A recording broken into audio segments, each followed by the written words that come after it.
Escucha Notas de Radio periódicamente en facebook.com.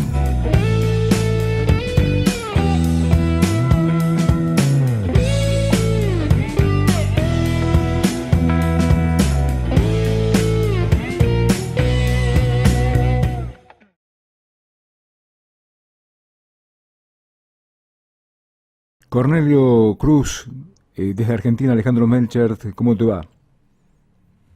Alejandro, es un gusto saludarte a ti y a todo tu amplio auditorio allá en Argentina y pues bueno, nos estamos comunicando. Tu servidor está acá en la capital del estado de Oaxaca, ubicado en el sur de la República Mexicana, desde donde en este momento estoy platicando contigo, Alejandro, y estoy a tus órdenes.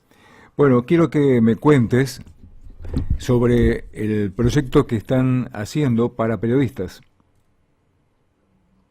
Bueno, mira, Alejandro, rápidamente te comento de que en México, pues bueno, existe una ley federal de protección a periodistas, pero los estados de la República han estado realizando también los compañeros periodistas la propia ley estatal de protección a periodistas ante la situación que viene viviendo México desafortunadamente en no solamente en este sexenio, sino prácticamente desde el año 2000, donde hasta la fecha, del año 2000 a la fecha, llevamos 228 homicidios, 197 periodistas que han sido asesinados, un locutor, 10 trabajadores de prensa, 9 familiares de periodistas y 9 amigos de periodistas. Y en lo que va del actual sexenio, pues ya suman 92 homicidios, de los cuales son 79 periodistas, un locutor y 4 familiares. Y en lo que es nada más de este 2018, Alejandro, se han cometido 10 homicidios a periodistas, siendo el último el de el periodista y locutor Luis Pérez García en la zona de Iztapalapa, en la Ciudad de México. Estos periodistas o locutores, la dinámica de información era siempre con noticias que tenían que ver con el narcotráfico, con la cuestión política. Pues figúrate que Alejandro, que los menos, ahora sí que los que más, por decirlo así, los que más nos han respetado en el trabajo periodístico ha sido precisamente el narcotráfico, los cárteles, de donde han provenido las balas asesinas o los crímenes a los periodistas en México, han venido desafortunadamente de los estratos de gobierno, tanto del gobierno federal como de gobiernos estatales, gobiernos municipales, de políticos incluidos en los partidos políticos, donde desafortunadamente pues se sigue manejando que en México es el país más peligroso para ejercer el periodismo, pero es el país sin guerra más peligroso para ejercer el periodismo, porque creo que no les gustan a los políticos, a los funcionarios, a la gente del poder, que se les señalen las cosas que están haciendo mal, y es de donde han proveído los asesinatos. No han venido ni del narcotráfico ni del crimen organizado. Es el mismo gremio político de México que ha utilizado el brazo del crimen organizado para asesinar a los periodistas, Alejandro. ¿Y esto se puede argumentar de alguna manera o es una sospecha simplemente? No, se ha venido documentando, incluso organizaciones importantes de periodistas como Artículo 19, se han venido documentando de dónde han proveído estos crímenes con nombres y datos, y a pesar de todo, la impunidad sigue siendo la bandera que enarbola a México en esta situación de los periodistas. Precisamente tu servidor es coautor del único libro que existe de los primeros como un homenaje que se hizo a los 127 periodistas asesinados en la época de transición, cuando gobernó México Vicente Fox y Felipe Calderón, un libro que obviamente no lo encuentran en ninguna librería porque no se nos permitió difundirlo en librerías, pero está documentado con nombres y fechas de dónde han provenido estos crímenes, Alejandro, y como te digo, hay bases para decir de que la mayoría de los crímenes vienen de las esferas del gobierno. ¿Y dónde asientan los reclamos, Cornelio? Pues mira, se han puesto las denuncias correspondientes, se ha acudido a la Comisión Interamericana de Derechos Humanos, se ha acudido al Alto Comisionado de la Libertad de Expresión en la ONU, se ha acudido a la Comisión Nacional de Derechos Humanos, se han puesto las denuncias ante las instancias correspondientes y hasta la fecha no ha habido una respuesta clara en todos estos crímenes. Por eso es que te manifiesto que en México sigue siendo la bandera de la impunidad la que sigue acompañándonos en esta situación de los crímenes de periodistas, Alejandro. A ver, si me puedes dar un ejemplo más o menos de un tipo de las denuncias que están haciendo y que hicieron a lo que les costó la vida contra los funcionarios del gobierno. ¿Cuáles puede ser?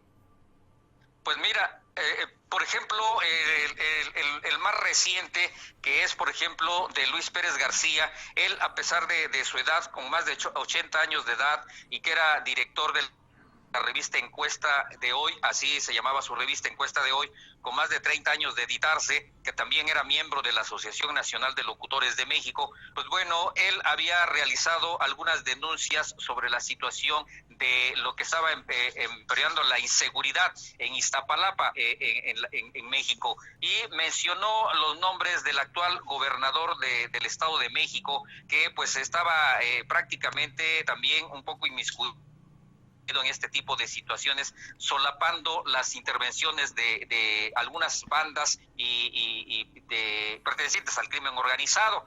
Y casualmente, después de que publicó esto en su revista, pues bueno, a los 2 días unos sicarios llegaron a su domicilio, lo mataron de un golpe en el cráneo y luego le prendieron fuego a su vivienda para desvirtuar el asesinato. Este es solamente un pequeño ejemplo de cómo se han venido y el más reciente asesinato de la situación de periodistas, en los cuales, por denunciar las situaciones que se vienen realizando de algunas personajes del gobierno inmiscuidos en acciones ilícitas, es lo que ha provocado el crimen de los periodistas, Alejandro. ¿Crees que con el nuevo gobierno pueden llegar a cambiar las cosas? ¿Cómo lo ven ustedes? Pues mira, en realidad le estamos dejando el beneficio de la duda a Andrés Manuel López Obrador, presidente virtual electo, porque, pues bueno, ante lo que ha manifestado de que van a desaparecer las direcciones de prensa, las áreas de comunicación social, y que todo se va a manejar desde una sola oficina a cargo de quien es su coordinador de prensa. Esto nos está dando una señal, o prácticamente va a estar cooptada la información, o a lo mejor se nos va a dar una mayor libertad. Hasta el momento, en realidad, no sabemos si en realidad vaya a haber un cambio, pues bueno, palpable en México con esta situación, pero pues le estamos dando el beneficio de la duda a Andrés Manuel López Obrador, Alejandro. Bueno, Cornelio Merlín Cruz, por ahora te agradezco mucho esto. Lamentablemente lo que le está pasando a ustedes es un tema que no quisiéramos vivir en ninguna parte del mundo, los que de alguna manera practicamos la comunicación. Sabemos de su malestar, de lo peligroso que es, pero nada mejor que una persona que vive ahí, que lo vive ahí y que ha sufrido, tengo entendido, atentados también, nos cuente qué está pasando por aquellas partes. Pues el agradecimiento es mayor de mi parte, Alejandro. Gracias por comunicarte con tu servidor. Así es, en lo que llevo de estos 39 años en el medio periodístico en este país, aquí en México, llevo 9 atentados por decir las cosas como son. Mi frase siempre ha sido decir las cosas como son, pésele a quien le pese y le duela a quien le duela. Y yo creo que esto ha provocado estos 9 atentados. Pero mientras haya la oportunidad, Alejandro, Cornelio Merlín Cruz seguirá diciendo las cosas como son, y ahí estamos informando. Y lo que estamos buscando con esta situación que estamos haciendo del Frente de Periodistas es precisamente con la idea de tener la unión, porque la unión hace la fuerza, Alejandro, y lo que queremos es que haya unión entre el gremio periodístico, que está tan lacerada y tan partida, sobre todo el gremio periodístico en México, desafortunadamente provocada por el mismo gobierno, porque pues quien paga más los espacios publicitarios en los medios de comunicación es el mismo gobierno, y es el que se encarga de dividirnos desafortunadamente, pero yo seguiré luchando hasta que logremos la unión, no solamente de los periodistas en México, sino de toda Latinoamérica, Alejandro.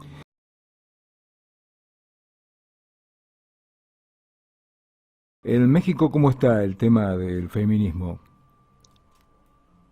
Pues mira, en México hay muchos grupos de feministas, hay una lucha constante aparte también de muchas mujeres que vienen luchando no tanto por desapartarse del patriarcado, sino porque desafortunadamente México se sigue considerando un país, pues bueno, machista, en el que el hombre es el que debe de predominar en todo, ¿no? Sin embargo, la mujer ha demostrado en México que puede con los cargos públicos, que puede con las responsabilidades mucho mejor que un hombre. Sin embargo, en México, a pesar de la libertad, vamos a decir, la mediana libertad que ha logrado la mujer en México en varios aspectos, en el sector empresarial, político, social, sigue siendo discriminada, sigue siendo utilizada como objeto sexual, sigue siendo utilizada como imagen en muchos aspectos, ¿no? Digo, ahí están las cuestiones de los medios de comunicación que siguen utilizando a la mujer simplemente como objeto, como modelo, ¿no?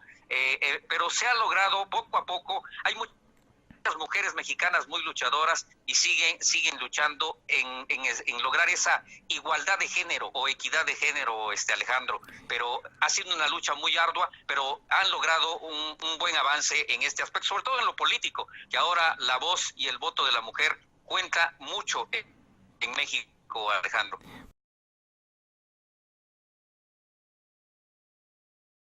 Bueno, en realidad, como decimos en México, lo tomamos de quien viene, ¿no? Y pues desafortunadamente creo que Estados Unidos le llegó un presidente de que, pues como lo conocemos en México, pues como que no está bien de sus facultades, ¿no? El hecho de crear un muro para los mexicanos no reviste,